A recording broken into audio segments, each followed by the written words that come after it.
The house was dark when Olivia Hartman pushed open the front door. Not the gentle darkness of a home settling into sleep, but a hollow, waiting darkness. Still, airless, almost staged. The kind of darkness that knew something before she did.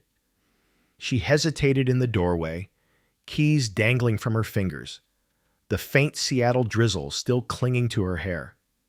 She called out, "Daniel!" expecting the usual, his voice drifting from the kitchen, the glow of his laptop, the half-empty glass of Pinot Noir. Normalcy, routine.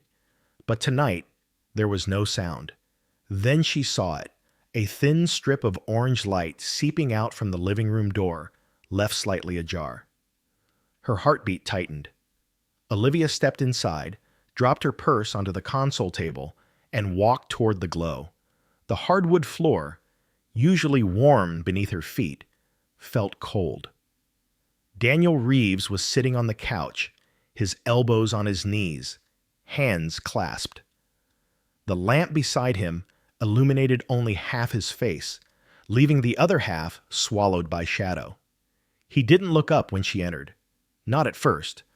Only after several seconds did he lift his gaze, and that was when Olivia stopped breathing. On the coffee table lay a stack of paper, printed messages, emails, screenshots. Next to them, bank statements, unfamiliar charges, highlighted lines. A manila folder gaped open like a wound. Daniel's voice broke the silence, quiet, too steady. "So," he said, "you finally decided to come home."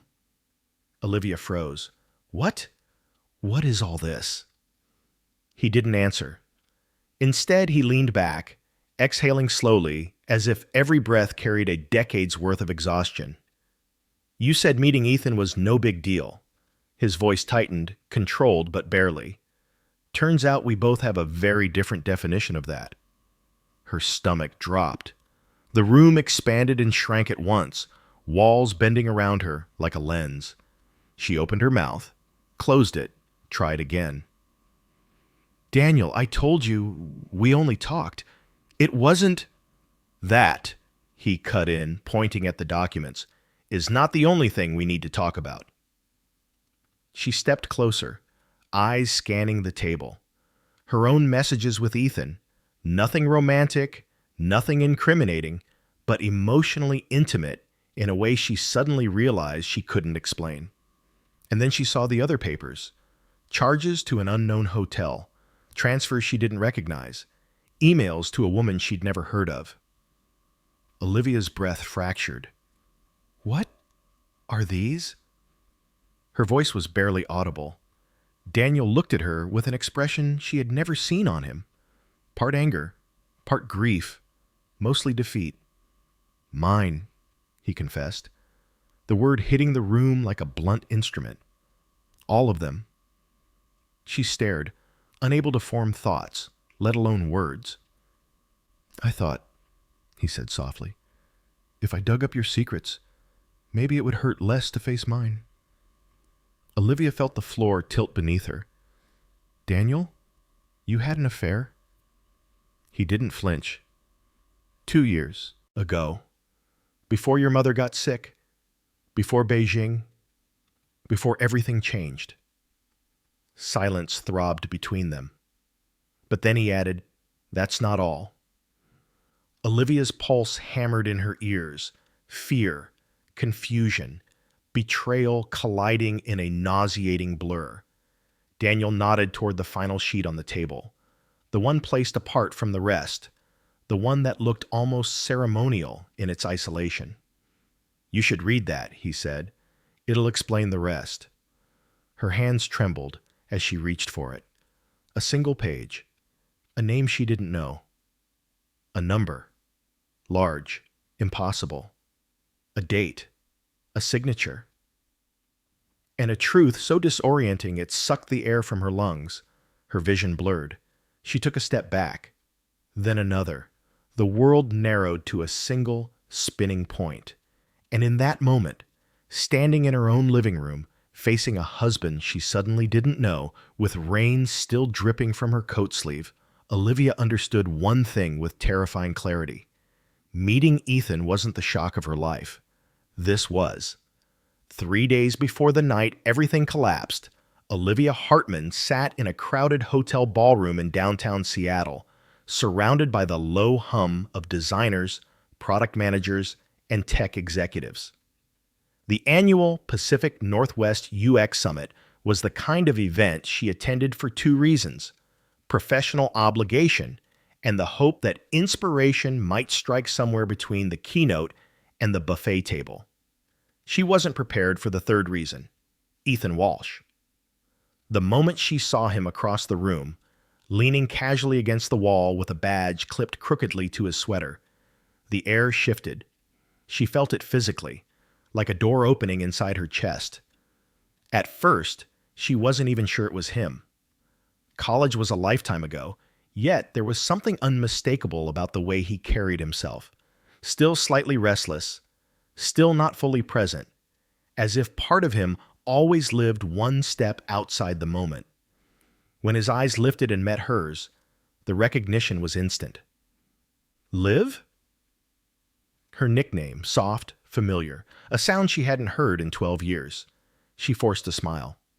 Ethan, wow, I didn't expect to see you here.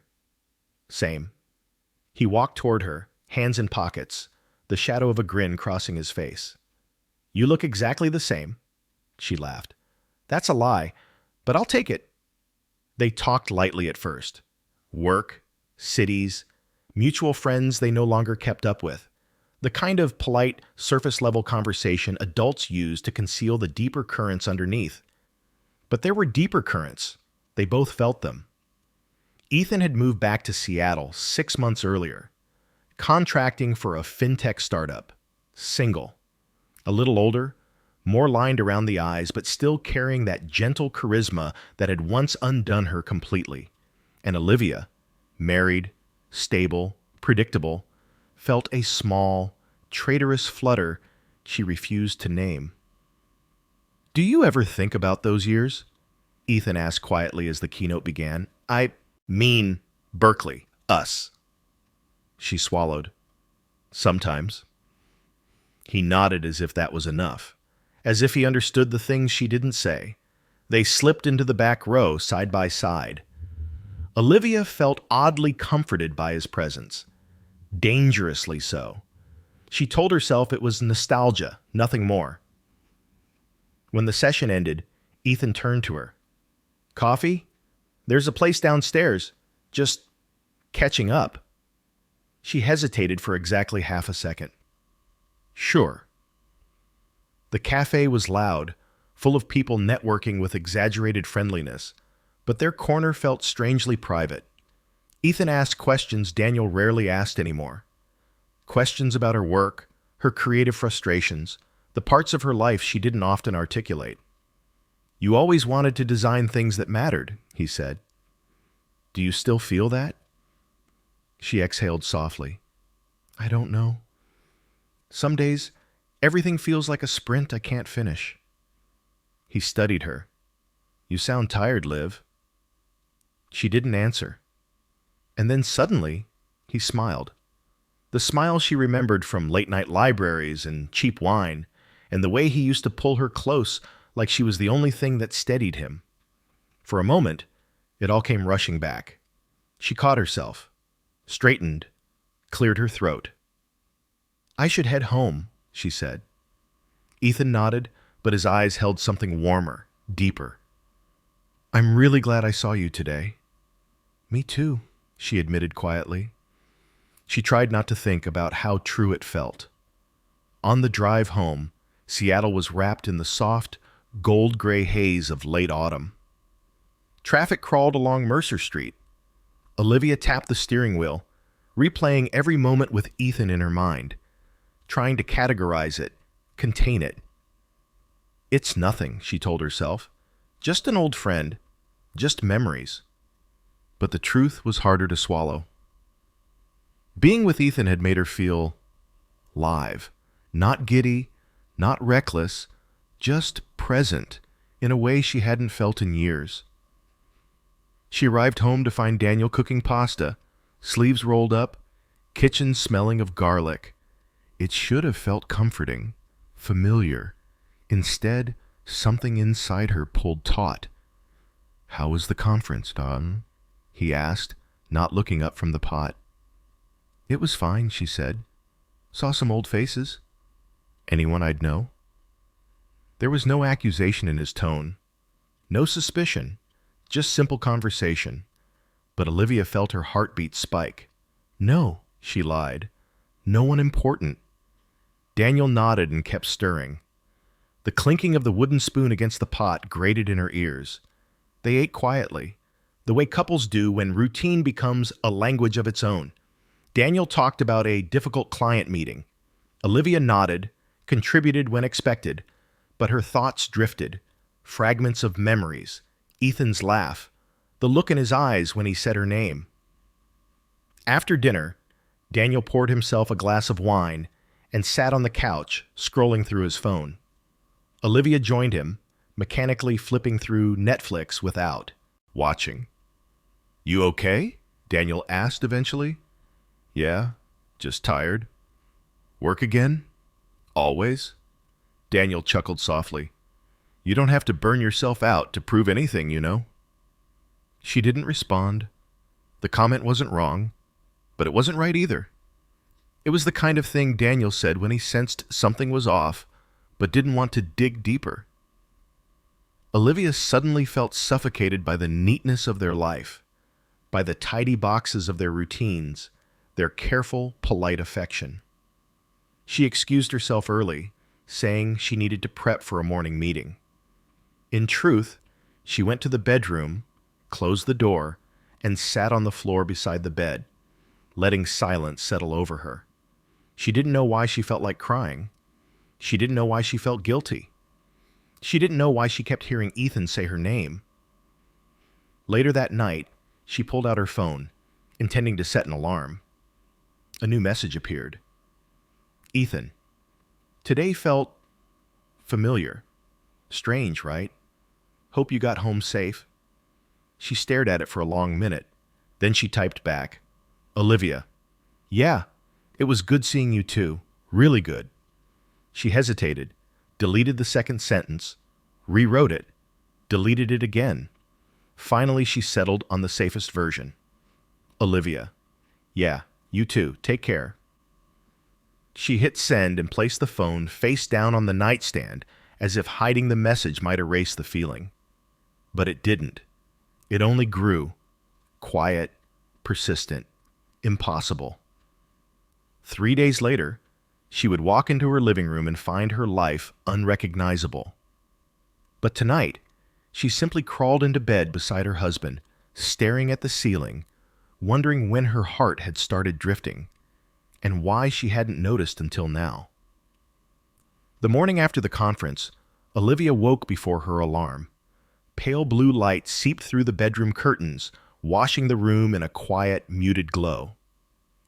Daniel was still asleep beside her, breathing evenly, one arm draped over his chest. He looked peaceful, unguarded in a way he rarely appeared during their waking hours.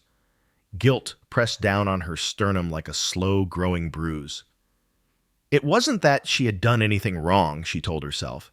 Not technically, but the lie, no big deal, had slipped out of her so effortlessly, as if her mouth had been waiting for the opportunity to conceal something.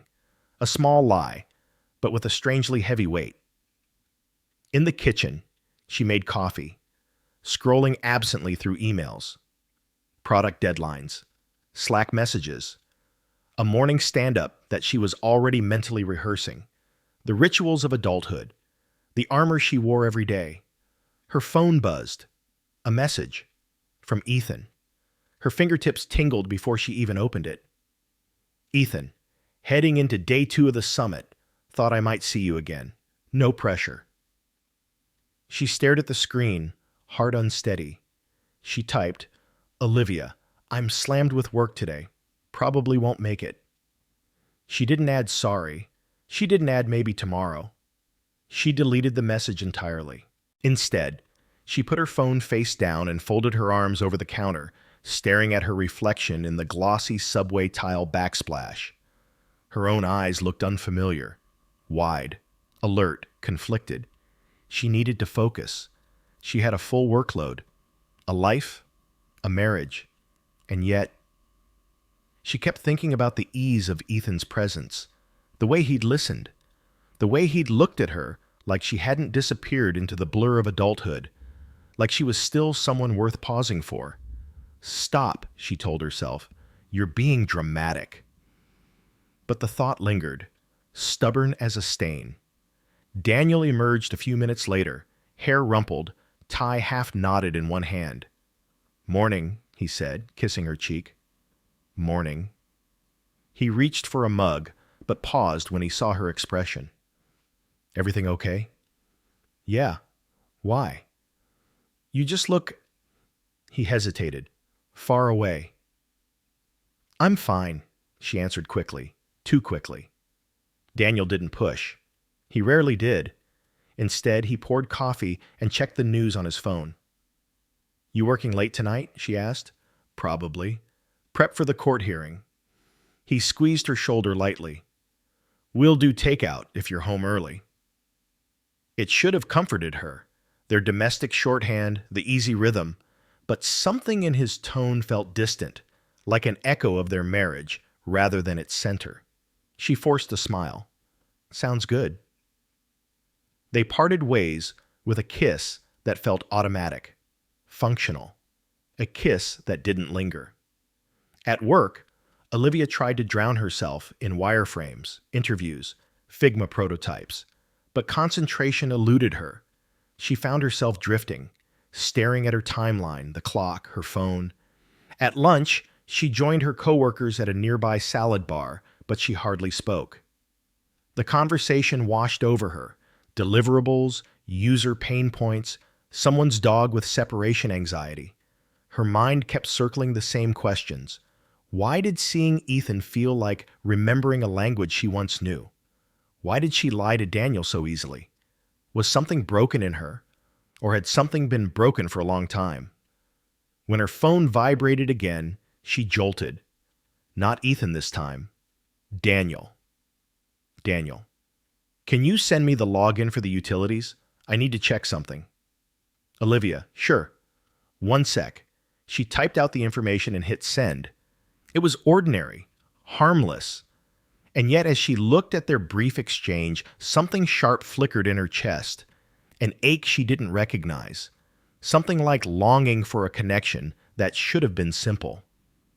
She closed her eyes. When did we start becoming polite strangers? That evening, she got home earlier than expected. Daniel wasn't there yet. The house smelled faintly of lemon cleaner, a reminder she'd forgotten the cleaning service had come that morning. The shiny stillness of the apartment made her uneasy, like stepping back into a life she wasn't sure she remembered how to inhabit. She changed into soft loungewear, tied her hair up, and made tea. Tried to relax, but the quiet made her restless. She wandered into their office, the shared space Daniel used most nights for casework. His laptop was closed, but files lay scattered across the desk. Olivia didn't mean to pry. She simply moved to stack the folders neatly. That was when she noticed the edge of a printed page sticking out from under Daniel's legal pad. Her name, her text messages. A cold shiver swept through her. She lifted the sheet. It was just one screenshot, printed from their shared phone account logs, a list of recent messages. Nothing invasive, nothing explicit. But her stomach dropped when she saw Ethan's number highlighted. Daniel had circled it lightly with a pen. Just once. Just enough to show he'd noticed. The date matched yesterday. The hour matched when she'd gotten home. Olivia's breath hitched. How long had he been looking? Why hadn't he said anything? Why was he checking their phone logs in the first place? She set the page down carefully, almost reverently, as though terrified of disturbing the fragile balance of their marriage. This wasn't like Daniel. He wasn't possessive.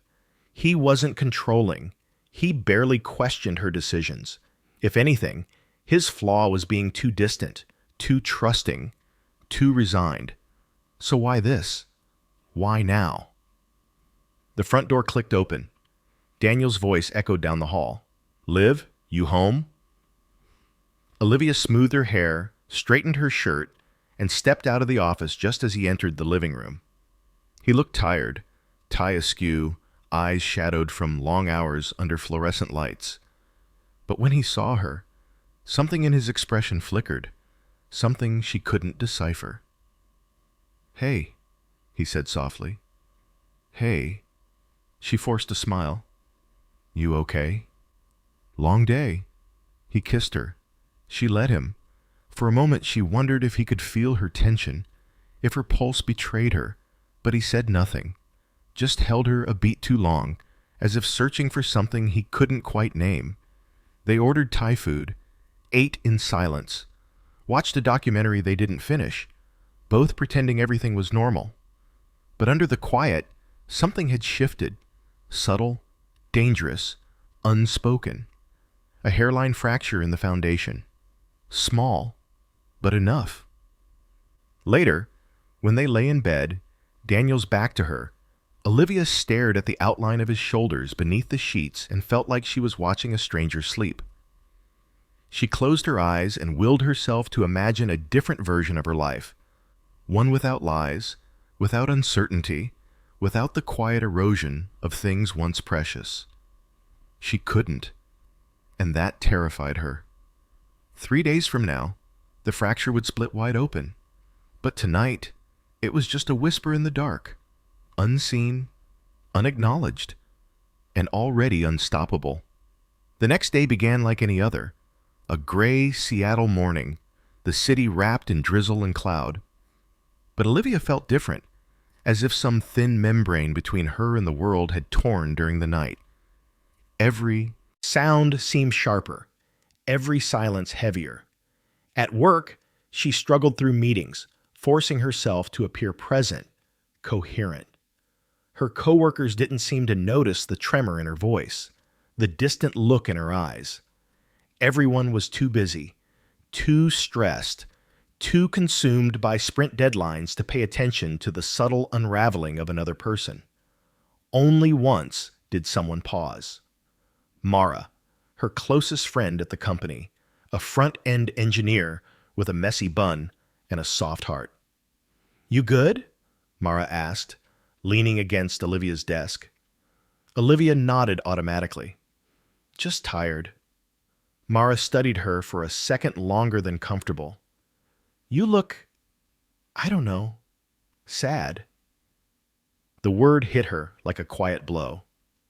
"No," Olivia said quickly, too quickly. "Just didn't sleep well." Mara didn't push. People rarely pushed in this world. Instead, she handed Olivia a protein bar and returned to her screens, disappearing behind lines of code. Olivia sat frozen, the simple word repeating in her mind. Sad. Was she? Or was she something worse? Restless, guilty, afraid? She didn't know. Not anymore. Mid-afternoon, between back-to-back meetings, her phone buzzed with a name she'd tried not to think about. Ethan. This time, she didn't let the message sit. She opened it. "Ethan. Not trying to bother you. Just wanted to say, yesterday felt unfinished." Her chest tightened. Unfinished. The word carried a history, a long one. The kind filled with late-night walks across campus, arguments that turned into apologies, promises whispered too quietly to survive adulthood. She typed slowly. "Olivia, I'm at work. It's not a good time." Seconds passed. "Ethan, I know, but if you want to talk, or not talk, I'm around." His restraint made it worse, made it feel safe, made it feel tempting. She locked her phone, placed it face down, and forced herself into the next Zoom call, blinking back the sting behind her eyes. But the message remained like a whisper she couldn't silence. That evening, she drove home later than usual, delaying the inevitable quiet of the house. Rain streaked across the windshield. Streetlights reflected in long, trembling lines. She could barely distinguish between the distorted lights outside and the blur in her own vision. When she finally pulled into the driveway, Daniel's car was already there. A strange sensation rippled through her. Something like dread. Something like guilt. Something she couldn't name. Inside, Daniel was in the kitchen chopping vegetables, the sound sharp and rhythmic. "Hey," he said without looking up. "Thought I'd cook tonight." She stepped out of her shoes, feeling the weight of the day cling to her clothes. "Smells good?" "It's just stir-fry." He paused, knife hovering above the cutting board. "How was work?" "Busy. Yours?" "Same." The exchange felt rehearsed, each of them hitting familiar notes without emotion. Daniel glanced at her, eyes scanning her face. "You look tired." "Long day," she murmured. He nodded, but something in his expression shifted, almost imperceptibly, like a curtain ruffling from a draft. "Liv," he said quietly, "is everything okay between us?" The question cut cleanly through the kitchen's hum. Olivia's heart jolted. "Of course," she said too fast. Daniel set down the knife and turned fully toward her. "Because, I don't know. Lately it feels like you're someplace else." Her throat tightened. Someplace else. She wished she could deny it, but the words hung between them like a truth accidentally spoken aloud. "I'm just overwhelmed," she said, voice unsteady. "Work, deadlines, nothing more." Daniel nodded slowly, but his eyes darkened with something she hadn't seen before. Fear. Not jealousy. Fear. "I believe you," he said softly, but she could hear the uncertainty beneath it. Guilt swelled in her chest so suddenly it almost made her sway. After dinner, Daniel retreated to the office to prep for a case. Olivia curled on the couch, scrolling without seeing, replaying the conversation. She wasn't the only one drifting. Daniel sensed it too. Their marriage wasn't breaking from a single betrayal. It was eroding quietly, gradually, like water wearing down stone. She closed her eyes, aching for clarity, for some anchor to steady herself. Her phone buzzed again. One new message. From Ethan. "Ethan, if you need someone to talk to tonight, I'm here." Her pulse quickened. She hovered over the screen, caught between longing and loyalty, between the past and the present. Finally, she typed, "Olivia, I can't. It's complicated." His reply came instantly. "Ethan, I know, but I also know you're not happy. Haven't been for a long time." A breath caught in her throat. It was the kind of sentence that felt like a hand placed gently on a bruise, tender and painful. She didn't respond. She simply locked her phone, pressed it to her chest, and let her breath tremble out of her. Later, when she entered the bedroom to get ready for sleep, she caught sight of something on Daniel's nightstand, a folded piece of paper. The same one she had found earlier in the office, the one with her messages and Ethan's number circled. He had moved it, placed it beside his bed, as if he had been studying it, thinking about it, worrying about it. Fear unfurled inside her. Not fear of Daniel, but fear of what was coming. Fear of what she had already set in motion. Fear of the truth she wasn't brave enough to face. She didn't touch the paper. She simply turned off the light, lay beside her husband, and listened to the quiet. The quiet that wrapped around them like a thin, fragile lie. In 3 days, that lie would shatter. But tonight, she clung to it, desperate, trembling, and unprepared for the storm already gathering. The sun dipped low behind the mountains, painting the town in a soft blend of amber and rose. Evan stood outside the bookstore, watching, as the last fragments of daylight lingered on the windows. He had stayed later than usual, straightening shelves, cleaning tables, and pretending he wasn't waiting for a reason to walk toward the cafe across the street. But he was. He had been doing this for days now, drifting by the cafe in the evenings, slowing his steps as if the universe might arrange another accidental meeting with Lily. Yet each night, He told himself he was only passing by, only enjoying the air, only stretching his legs. He didn't believe his own excuses.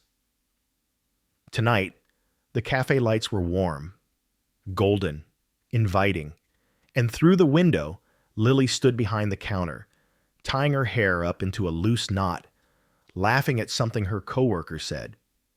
The easy, unguarded way she smiled tugged at something deep in Evan's chest, a place he thought had long gone quiet. He hesitated at the curb. Then, before he could talk himself out of it, he crossed the street. Lily noticed him almost instantly. Her expression brightened, as if she had been hoping to see him too. She waved, subtle but unmistakably warm.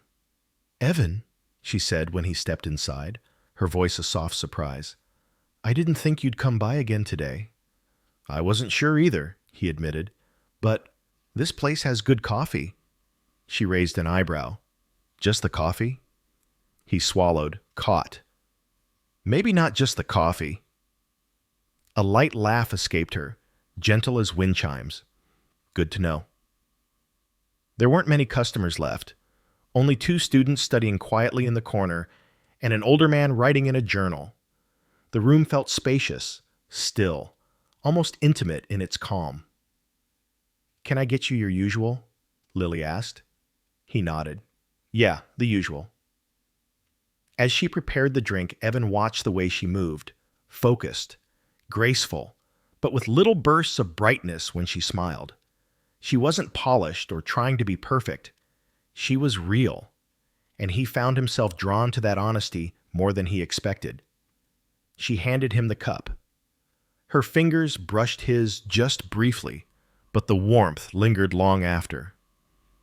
"Thanks," he said softly. There was a pause, the kind filled with possibility. Then Lily leaned slightly closer. "I'm off in 10 minutes. If you feel like talking, or walking, or, existing near another human being." The last line was teasing, but there was a gentle sincerity beneath it. Evan felt the corner of his mouth lift. "Yeah, I'd like that." They walked through the quiet streets, moving slowly without intention or direction. The sky had deepened into a soft indigo, dotted with early stars. A gentle breeze carried the scent of pine and the distant sound of music drifting from someone's open window. For a while, they didn't speak, and it wasn't uncomfortable. It was peaceful. 2 people learning to trust the silence between them. Eventually, Lily broke it. "You seemed different today," she said. "Quieter." "I didn't realize I wasn't usually quiet," Evan replied. "You're quiet," she said with a smile. "But today felt like something was on your mind." He considered that. "I guess I was just thinking about how fast things can change, Mike," he said. "How one small moment can shift everything, even if you don't notice right away." Lily slowed her steps, her gaze gentle. "Like what?" He hesitated. The truth rose to his throat, unfamiliar and fragile. "Like meeting someone who makes the world feel less heavy." Lily's breath caught, just barely, but he noticed. She looked down, then back up at him, her eyes softer than he'd ever seen. "Evan," she said quietly, "I'm glad I met you too." Something in his chest loosened, a knot untied, a weight he carried without knowing began to fade. They reached a small overlook at the edge of town. From there, the valley stretched outward, the town lights sparkling like scattered fireflies. They stood side by side, not touching, yet closer than distance could measure. The night wrapped gently around them. Lily spoke first, her voice almost a whisper. "You know, sometimes people come into our lives at the exact moment we need them, even when we're not ready, even when we're trying so hard to pretend we're fine." Evan turned to her. "Are you talking about me or yourself?" She smiled. Sad, hopeful, honest, maybe both. He held her gaze, and in that moment, neither needed to say more. The truth was already there, living quietly between them, waiting to grow into something neither of them had expected, but both suddenly wanted. And that night, under the soft glow of the stars, the first seeds of something tender and maybe transformative began to take root. The next morning began softly, with a thin layer of fog resting over the town. Evan unlocked the bookstore, as he always did, but everything felt just a little different, lighter, quieter, as if the world had shifted 1 degree while he slept. He kept thinking about last night, the walk, the silence, the way Lily's voice trembled just slightly when she said she was glad she met him. It replayed in his mind like a song he wasn't ready to stop listening to. But with the memory came something else too, an unexpected tightness in his chest, a worry he thought he'd outgrown. What if he misread everything? What if she didn't really mean it the way he hoped? What if he let himself want too much? Evan had spent years learning to expect less, from life, from people, from himself.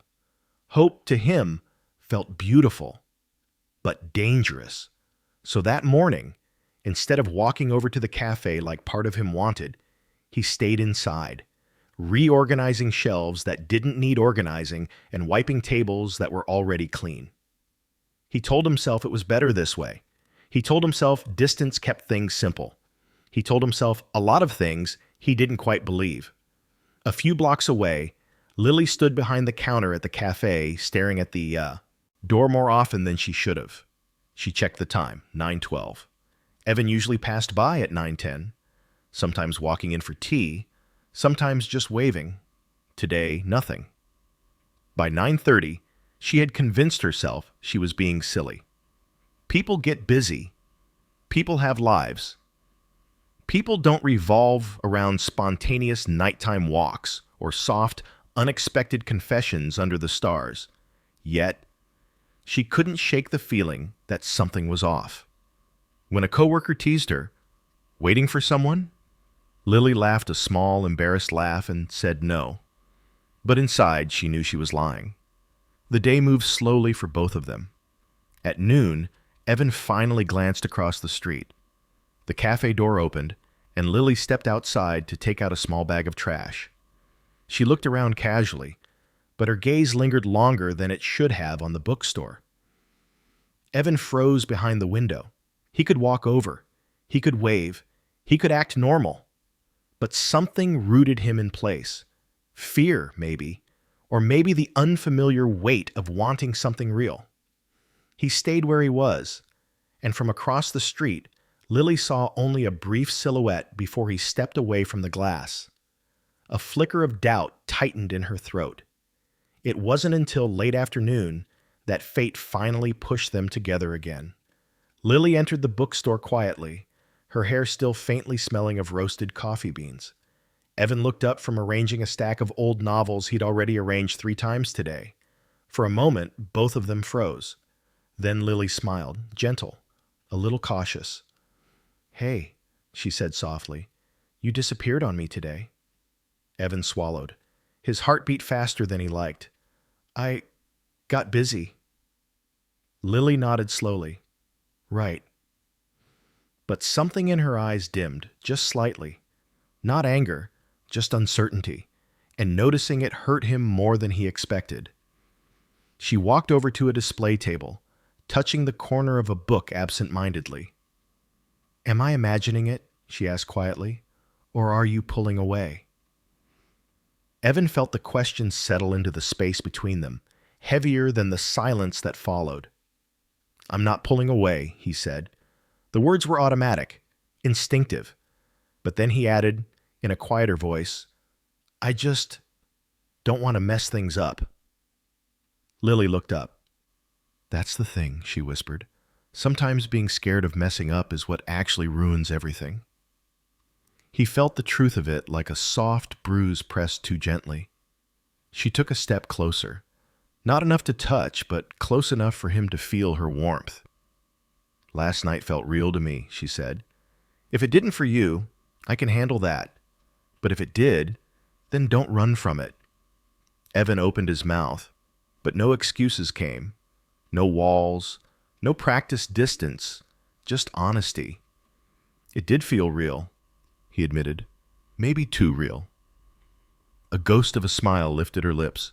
Good. Then we can figure it out together. Slowly. Evan exhaled, tension melting from his shoulders. Slow is good, he said. Lily nodded. Slow is perfect. They stood there for a few seconds, both feeling the shift, small but unmistakable. Then Lily took a breath, steadying herself. I get off early tomorrow, she said softly. If you'd like, maybe we could walk again? Evan felt something warm spread through him. Hope.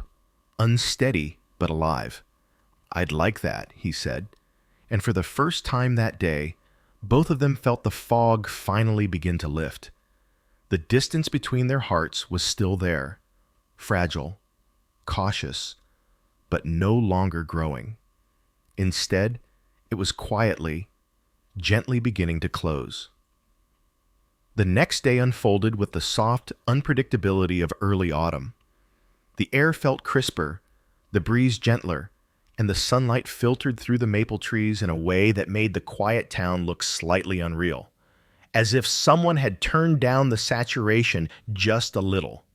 Lily worked her morning shift at the cafe with a strange mix of nerves and anticipation stirring in her chest. Every time she glanced at the clock, the minutes seemed to move either too quickly or not at all. Her coworkers noticed the distracted smile on her face, the way she brushed her hair behind her ear more often than usual, the way her eyes drifted toward the street. But nobody said anything, because sometimes a woman's silence says enough. When her shift ended early, exactly as she told Evan, Lily stepped out into the afternoon light with a soft exhale. She smoothed her jacket, tucked a loose strand of hair behind her ear, and took a moment to steady herself before walking across the street. Evan was already waiting outside the bookstore.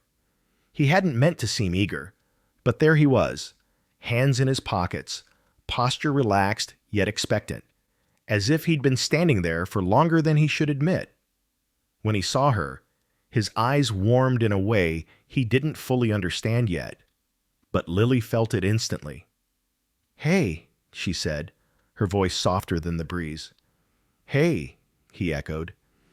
There was no rush to move, no awkwardness, just a quiet recognition that something delicate was forming between them, something neither of them quite knew how to name. Finally, Evan nodded toward the street. Walk? Lily smiled. Walk. They wandered through the quieter part of town, past old houses with peeling paint, past the riverbank where ducks gathered, past a leaf-strewn trail that curved behind the elementary school. The world seemed to hush around them. Evan talked first, surprising even himself. You know, I used to think connection was supposed to be loud, he said. Big emotions, big moments, fireworks, arguments, all of it. That's what my last relationship looked like. Lily listened carefully, watching the way his brows softened under the weight of memory. But with you, Evan continued, it's different, calmer, like I can breathe again. Lily felt her chest tighten, not from fear, but from recognition. Calm can be beautiful, she said softly. Sometimes it's the only thing that feels real. They walked a little further before she added, My marriage, it wasn't calm or real, not for a long time. Evan looked at her, but didn't push. He waited, quietly, gently, and that simple patience was what broke her open. They reached a wooden bench overlooking the river, painted a peeling shade of white. Lily sat down slowly, as if lowering herself into a confession, and Evan took a seat beside her, close enough to share warmth, but not close enough to crowd her. Lily breathed in the cool air, felt her hands shake, and finally spoke the words she had avoided for years. I didn't just fall out of love with Mark, she whispered. I fell out of myself. Evan's chest tightened, but he stayed silent. He was everything at first, she continued. Charming, ambitious, the man everyone admired, but he loved the version of me that made him look good. Not the woman I was, and definitely not the woman I became. A leaf drifted onto her knee. She brushed it away. Somewhere along the way, I learned to apologize for existing, she said, for wanting time, for wanting space, for wanting anything that didn't fit into his perfect picture. Evan glanced at her hands, clasped tightly in her lap, knuckles pale. "Lily," he murmured, but she shook her head gently. "I'm not telling you this, so you'll feel sorry for me," she said. I need you to know where I'm coming from, what I'm afraid of." Evan leaned forward slightly, elbows on his knees, hands loosely clasped. "I'm afraid of being needed too much," Lily whispered, "but I'm also afraid of not being needed at all." A small tremor left her throat. She swallowed it back. "And I'm afraid that if I care about someone again, I'll lose myself all over." Her voice cracked. Not loudly, but enough that he heard it. Enough that it broke something in him, too. Evan turned to her fully, his expression gentler than she'd ever seen on a man's face. "You won't lose yourself with me," he said, and there was no dramatic flair in his tone, just quiet certainty. "I don't want versions or pieces or performances. I just want you, the way you are, the way you're still figuring yourself out." Lily felt her breath hitch. "And if you need space," Evan added, "I'll give you space. If you need time, I'll give you time. If you need silence, I'll sit in it with you." Something warm and unfamiliar pooled behind her ribs. Hope. Real, disarming, terrifying hope. "Evan," she whispered, her voice barely holding steady, "I don't know if I'm ready for anything big." "I'm not asking for big," he said softly. "Just honest." Her eyes glistened, not with sadness, but with release. For the first time in a long time, she felt seen, not for what she provided, not for what she endured, not for what she lacked, but for who she was. And when she finally leaned her head slowly, hesitantly, against his shoulder, Evan didn't move, didn't breathe too deeply, didn't do anything that might break the fragile trust forming between them. He simply let her rest there. Two wounded people, two slow hearts, two quiet truths finally spoken. And for a moment, the world felt whole.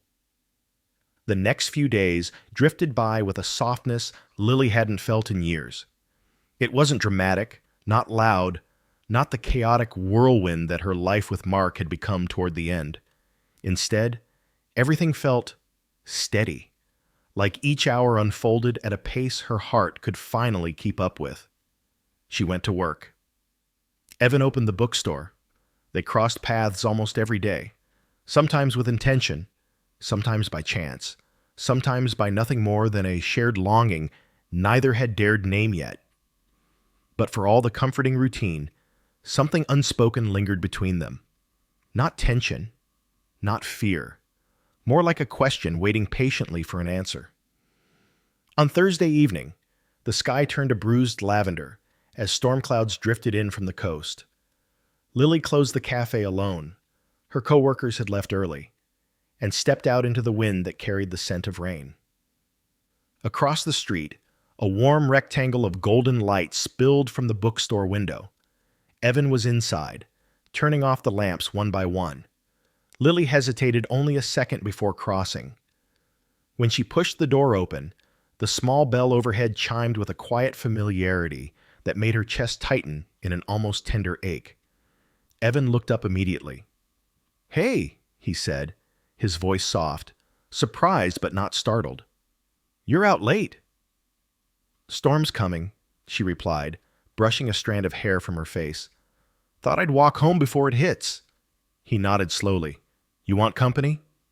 She hesitated, not because she didn't want it, but because the question felt larger than the words contained.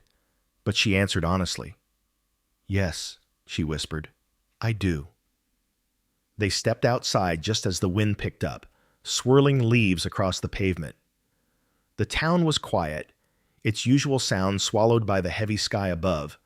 Streetlights flickered to life, casting long shadows that moved when the trees swayed. They walked side by side with no umbrella, their jackets brushing occasionally. After a block, Evan spoke. "You seemed different today. Everything okay?" Lily exhaled slowly. "I got an email from Mark's attorney." Evan's jaw tightened, but he didn't interrupt. "It wasn't anything dramatic," she continued. "Just paperwork, updates, things that look simple on the surface, but still manage to shake something loose inside." "I'm sorry," Evan murmured. She shook her head. "Don't be. It's part of the process. Part of leaving." They walked a few more steps before she added quieter, "But sometimes leaving doesn't feel like breaking free. Sometimes it feels like walking with a shadow that doesn't know it's no longer wanted." Evan swallowed. "You don't have to carry it alone." "I know," she said, then softer. "I'm learning."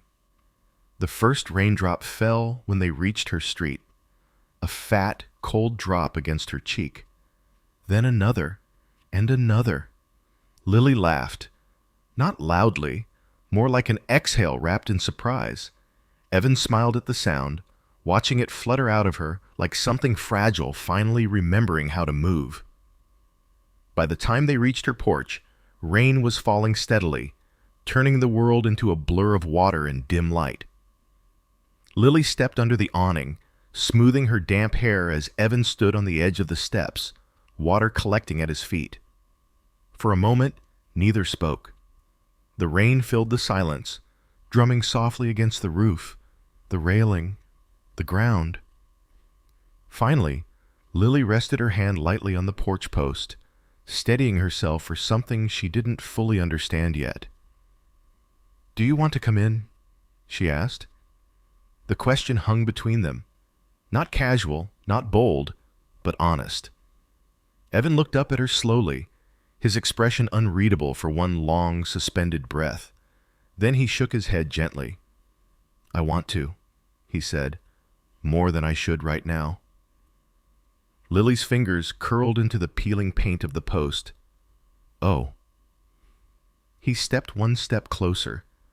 Not enough to cross the threshold, but enough for her to feel the warmth rising from his skin despite the chill. "I don't want to rush what we're building," he said quietly. "Not when it finally feels like something real." Lily felt something inside her loosen. Not disappointment, but gratitude. A strange, aching relief. "Thank you," she whispered. Evan's eyes softened. "But I do want something." She looked at him, waiting. He lifted one hand slowly, carefully, as though memorizing each inch of air between them. His fingers brushed a damp strand of hair from her cheek. The touch was feather light, reverent, almost trembling. Lily's breath caught. "I want you to know," he said, voice barely above the rain, "that I'm here, not going anywhere, not pulling away." Lily closed her eyes briefly, letting the truth settle into her bones. When she opened them again, he was still there, steady, patient, present. A small tear slipped down her cheek, mingling with the rain. Evan's thumb caught it softly.